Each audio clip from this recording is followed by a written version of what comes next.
Bonjour, bienvenue dans Le Panier, le premier podcast e-commerce. Mes invités cartonnent et me livrent leurs secrets de réussite et les problèmes qu'ils ont rencontrés pour qu'on puisse, ensemble, apprendre à vendre mieux et plus. Mon engagement ici est simple, avoir une conversation sans filtre et sans faux semblants, et à ce que vous repartiez inspiré des succès, mais également des échecs, de mes invités, avec les bons outils et les bons réflexes. Au tout début, j'avais pas d'intention, j'étais encore en train de faire mes études d'optique et c'était pas mon intention première. J'ai pas fait ça pour faire un business. Je l'ai fait vraiment par passion et un peu en me disant bon, on verra où ça va me mener. Et puis en plus, le premier métier que j'avais en tête, c'était plutôt le métier d'influenceuse. C'était au moment où on voyait que ça pouvait être un vrai métier, on voyait les youtubeurs, les youtubeuses, etc. Et au début, je me suis plutôt dit ah bah ça se trouve, je vais devenir une grande influenceuse dans la beauté, une grande youtubeuse, plutôt que de me dire je vais ouvrir ma boutique en ligne, quoi. Donc c'était pas du tout prévu, C'était quoi. pas du tout calculé. Pas du tout. Et je pense que c'est pour ça que ça a marché. J'essaie de retrouver les posts les plus vieux. Je suis à 293 semaines. Ça doit faire ça. Hein. J'ai pas les. C'est marrant parce que ils te mettent pas la. Tu sais, on met pas la date sur. Ouais. Bon, c'est pas grave. En fait, si tu veux, mon rythme au quotidien, c'était je me levais le matin, je prenais mes photos, ensuite je partais en voiture dans mon magasin d'optique. Entre midi et 2, j'écrivais mon post et le soir, je rentrais chez moi et je postais. Et c'était ça tous les jours. Je faisais ça en parallèle et puis le week-end, je me filmais. Et du coup, je faisais vraiment ça en double vie à côté de mon travail, quoi. Je l'ai retrouvé. Il y a 320 semaines, ça fait 6 ans. Bah ouais, ça tombe juste, hein, 2018. 2017, ouais, c'est ça. Ouais. Il y a 3 ans, je suis tombée amoureuse de mes cheveux bouclés après avoir passé des années à les torturer. Toi aussi, apprends à aimer tes bouclettes, abonne-toi et rejoins le club des décomplexés de la boucle.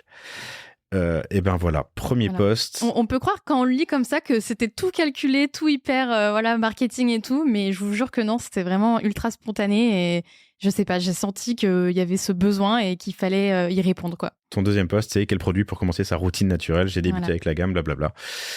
Donc les produits sont très, très vite intervenus dans ces conseils, en fait. Le produit est au cœur de ce que je faisais déjà à la base, quoi. Quand on préparait cet entretien, tout à l'heure, je t'ai dit, ah putain, tu me fais chier. Parce que c'est beau, c'est une belle croissance, c'est un super chiffre, t'es autofinancé, tu l'as fait, voilà.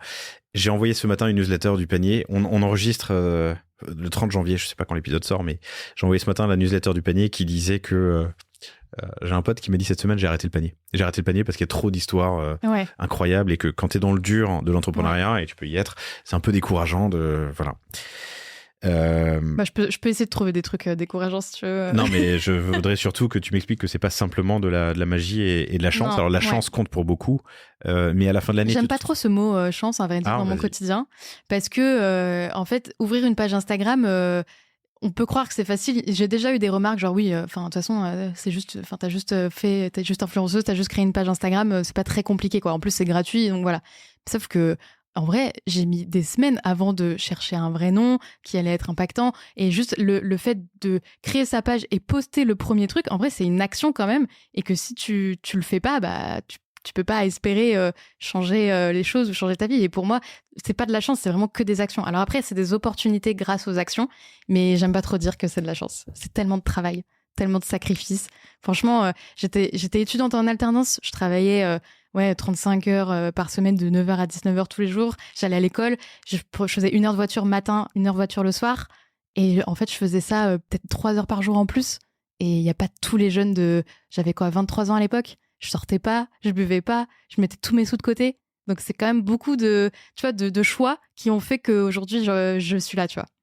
Donc j'aime pas trop parler de chance. Alors, je parle de chance comme d'un facteur. Ouais. Tu peux faire 99 marches, la chance aura son impact. Ouais. Alors, oublions la chance, mais le hasard, peut-être le hasard aura son impact dans la réussite d'un projet. Je suis d'accord avec toi, la chance, il faut la provoquer, ou en tout cas, le hasard, il faut le provoquer. C'est clair que en bossant 3 heures par jour, t'as plus de chance qu'en bossant 10 minutes par jour. Chance, j'y suis revenu, pardon. T'auras plus d'impact sur ton avenir et sur ton destin et ta trajectoire qu'en bossant 10 minutes par jour. Donc, je suis d'accord avec toi, il y a pas de secret, il faut bosser, point. Maintenant, je pense sincèrement que dans une réussite, le facteur chance, le facteur hasard... J'ai de la chance d'être née avec les cheveux bouclés. Ok, ça va, deal, très bien.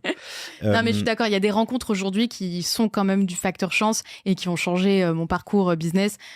Tu vois, enfin là, même aujourd'hui, je suis là. D'une certaine façon, c'est une sorte de différents moments de chance.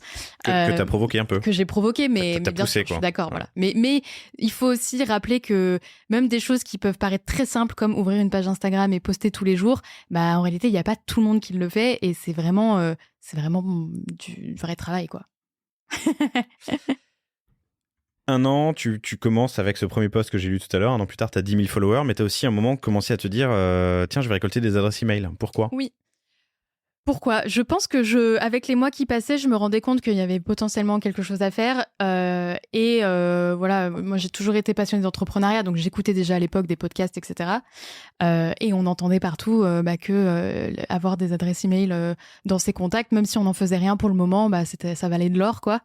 Et en plus, c'était gratuit. J'ai juste écrit quelques pages de e-book que les gens ont téléchargé gratuitement en échange de leur adresse email.